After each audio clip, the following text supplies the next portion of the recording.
So hello, what's up mga kaisla? Welcome back to my YouTube channel. Isla ni Jess. And for today's video mga kaisla, this is our last time here in Australia.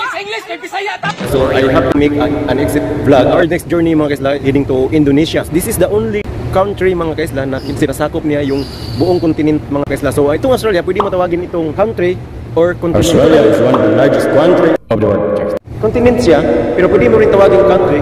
At alam mo ba mga kaisla na itong Australia mga kaisla, ang 1/3 sa kanilang lugar is deserto. So marami silang mga matatabang lupa dito mga kaisla. At alam mo mga kaisla, ito mismong dinadaungan natin. Noong 1830, may barkong HMS Beagles mga kaisla. Ang pangalan ko, HMS stand for His Majesty's Ship Beagles. It was a British naval ship na sinasakayan ni Charles Darwin sa pag-ikot niya sa buong mundo noong 1830. Wow, sikat pala itong lugar na to. Kaya mula noong 1839, dumaong ang barko dito na Ship His Majesty or HMS Beagles mga kaisla. Pinangalanan ito ng isang kapitan ng barko na Darwin. Kaya Darwin. Dahil doon nakasakay si Charles Darwin sa HMS Beagles naval ship. Mula noon mga kaisla, tinawag na itong Darwin galing sa pangalan ni Charles Darwin mga kaisla. At sino nga si Charles Darwin? Isa siyang yung nagpapakutang dati.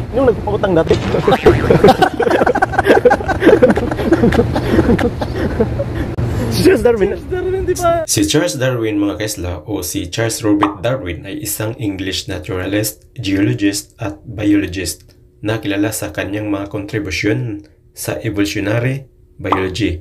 Ang kanyang propositions na ang lahat ng uri ng buhay ay nagmula sa isang karaniwang ninuno.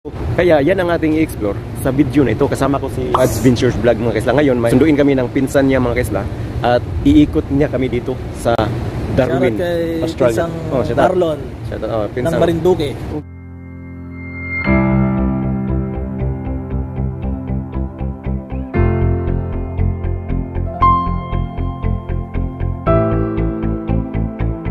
First after 20 years.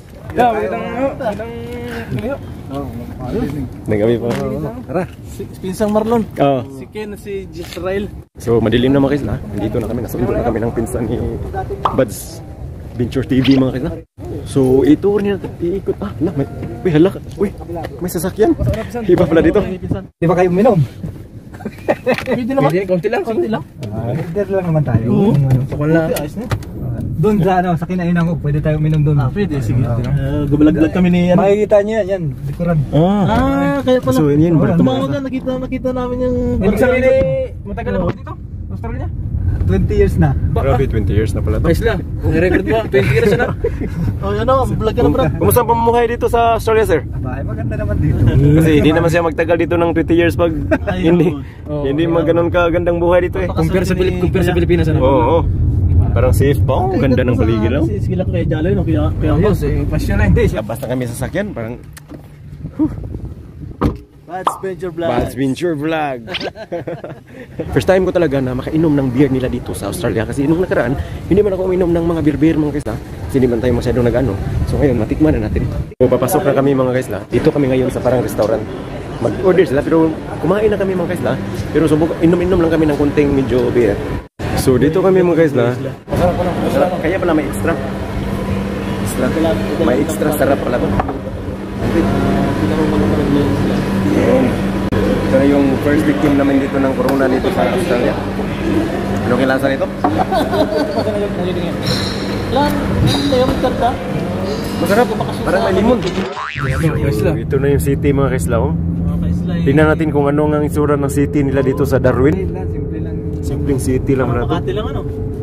Hindi naman, ang Makati malaki yun eh. Ito maliit lang yung city na. Maliit lang city nila pero dami na sigong population dito kasi na city siya eh. Income nila malaki siguro kasi kaya city. Na city siya. May mga hindi siya busy no? Ay gabi na. Gabi na pala sir. Pero pag umaga busy to sir. Pag araw busy to. Kaya pala. At dahil gabi na mga kaisla, hindi ko na rin maipakita sa inyo ang magandang view sa lugar na ito. Kaya in-interview ko na lang ang isang kababayan natin na 20 years nang nakatira sa lugar na ito. So ngayon mga kaisla, may isang kababayan tayong dito na nanirahan na sa Australia. Dito pa talaga sa pinakasikat na itong di ba yung Darwin City to sa Australia? Hindi. Darwin City.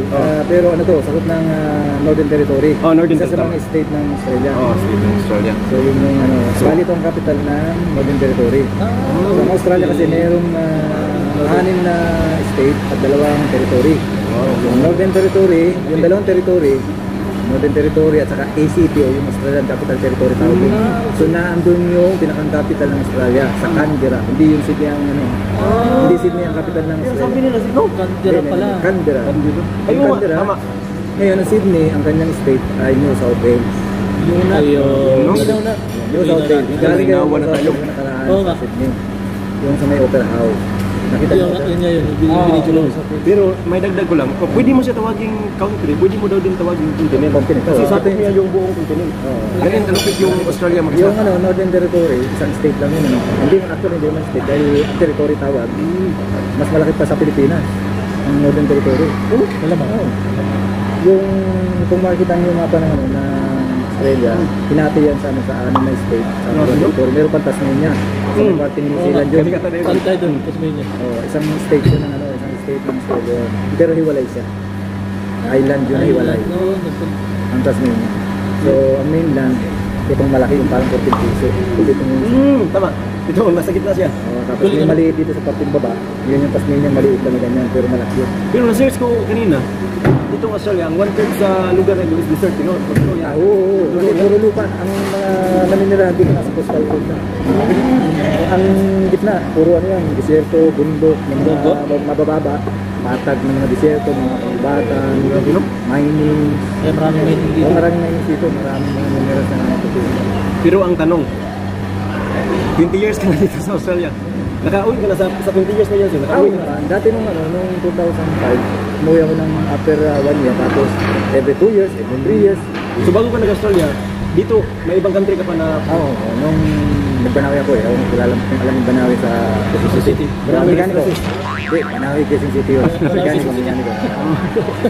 So nag-Saudi ako noon after nung galing sa Banawi, Saudi. And then bumalik ako after 2 years na. Pilipinas ako, nagtrabaho ko ng walong taon sa Honda Cars dealership. Sa Pasig. Ilang taon ka doon nagtrabaho sa Honda Cars? Bali, 8 taon. 8 taon. Pagkatapos doon, Ayan, dito na ako. dito ka na sa Australia. Ayan. Anong Mekaniko. Trabaho. kumusta yung bilang isang mekaniko dito sa Australia? Kumusta yung lifestyle, yung buhay, yung sahuran? Magandang ano eh. Okay. Pag mekaniko, mga ganyan daw, mga maayos na ano, pag ano ba, yung mga trades ka rito, mga trade skills, maganda yung trabaho, maganda yung ligayan din. Pwede ka mag-demand, kung bawang ano ka, yung talagang marunong ka. Minsan ang employer na nag-ano sa'yo, na kaalok na, magkano sweldo mo rin. Bigyan kita ng ano. Parang auction ka, parang auction. Minsan ganun. Lalo na pag alam nilang ano, na kita nila yung expertise na ito. So, as mekaniko, ang focus ka lang sa mga sasakyan lang or may ibang mga... Nung dati, dealership, gali ako ng dealership. Nagtrabaho muna ako ng Ford dealership dito. Yun din sa rito. Tapos, nagpalipat-lipat na ako ng, ano, ng mga shop. Kasi, kumbaga, gusto mo lang... kasi may offer sa'yo naman sa offer. Tama, pero yung pag may offer sa'yo, siyempre, minsan makikita ko nun, noong 2005, yung binigay sa amin sa outline nyo ay $16 per hour. Okay, kala nyo malaki lang yun, maliit pa rin yun. Ano yun? Yung cost of living dito, tapos ang tax pa rito malaki yun, 30%. Yung expenses mo dito in 1 month, siguro mga... Okay, ganito. Siguro, labas na yung ano, labas. Let's say, sabihin natin ganito, sumasahod ka ng per week ng $1,000. $1,000? Oh yeah, $1,000. Sumusweldo ka ng... Minimum pa lang yun. Ano na yun, wala nang, kumbaga labas na lahat yun. Malinis na yun. Yung 1,000? Kasi mas mahal, taas pa yun, mga 1,500 yun. So yung 1,000 na per week, ano na yun, malinis na ba? limpyo, malinis na. Ngayon, doon mo kukunin yan yung pang grocery mo, bayad sa bahay, sa electric. So yung 1,000 na yun, ang matitira nun. Kasi every 3 months nagbabayad ng kuryente rito. Every 3 months? Di ba dito sa Australia pala mga kasla, every 3 months ka magbayad ng kuryente? At saka tubig? Kasama yun. Kasama na, tubig. So magastos ka ng mga 500. Every 3 months. In 3 months. So sabihin natin mga 175. Laki. 160. Per No? month. In 3 Actually, months. ito ang madugo. Bahay. Ang bayad sa bahay. Per week dito, mas mura yung binabayaran namin ngayon kasi naka-subscribe kami sa government sa affordable housing. Kasi nasa ano kami, medyo yung household income namin pumasok dun sa bracket. So may ganyan Yun, saka discount kayo. kumbaga yung binabayaran ng bahay na let's say na per week nun ay mga 600. So babayaran mo na mga 400, mga 350, halos less Ano yan, per month na yan o per week? per week yun. Kaya yun ang madugo. Yan din lang pala yung So ngayon, disadvantage. ito, reality, binabayaran namin yan sa bahay dito sa Sunday. Per fortnight. In fortnight, every 2 weeks yun. So in 1 month, nagbabayad ako ng $1,200 Australian sa buwan. Ngayon, kasahod naman ako ng mga kulang-kulang 5,000 sa isang buwan. So yun naman. Maning-mani. Oo, yun yung ano. Advantage ang skilled ka talaga pag nagtrabaho dito. Pero yung mga regular lang na trabaho sir, yung mga gaya ng mga, may mga DH ba dito? Yung mga, Wala. wala dito? Puro skill kami na natin. Sa hospitality, meron. Yung- Nursing, engineer. Alam ko itong Australia, yung mga wilde. Sige, Ayun, yung school yan. Kasama sa school yan.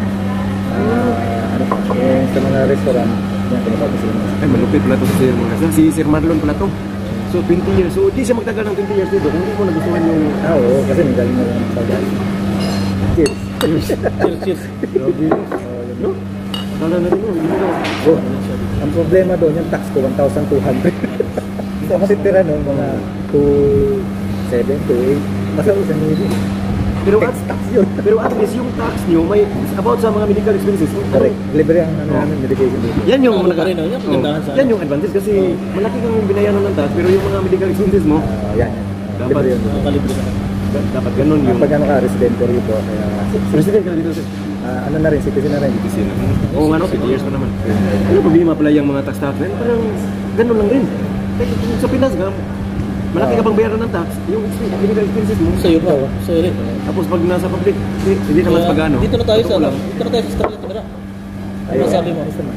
So, ganito, last na lang na mga kisla, bago tayo bago tayo magpatuloy sa mga ano. Ano bang mga ano sir, yung unang mga basic requirements para makapagtrabaho sa Australia, mga certificate? Kaya sa certificate, legit, experience. Tama talaga. Tapos din tayo kung skilled ka, ano lang magtatrabaho ka talaga na katulad ng mga welder, carpentry, kaya lang, hindi pa kumukuha sila ng mga carpentry ka marami na rin. Pero kumukuha din. Mostly mga skill, mga welder, broiler, Kalaga ng baka, mga magkaroon sa kanila. Oo, yan ang narinig hindi ko ko yan. alam.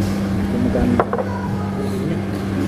Kasi nasa ano ka, nasa remote area ka, nagitna yun, hindi dito sa malapit sa suburb. Yung kayo dadalay sa mismong bus o yung ano, Oo, tama. sa gitna. Rancho. Malayo sa kapias na yun. Ito sir, pinakahuling tanong. Ano, this agency ka o direct hire ka sa Pinas? Direct. Direct ka? Employer mismo. Meron lang nag-asikaso na Direct hire mga kasla. middleman. Kami, meron talaga ng employer na direct employer. Libre ang pamsahe, libre ang walang placement kami. Walang placement? Wala. Yun yung pinakamaganda. Kasi ngayon, kadalasan lang may placement. Maganda. Ibig sabihin mga kasla na si Sir Marlon, hindi na ito basta-basta na simpleng tao lang. Simple lang. Pero malapit. Gusto ko tapusin yung interview mga kasla. Kasi Ikot pa tayo. 2 minutes lang sana, naging 23 minutes bro. Edit ko. Salamat Sir Marlon. Thank you, Kuya Marlon, sa time mo sa akin.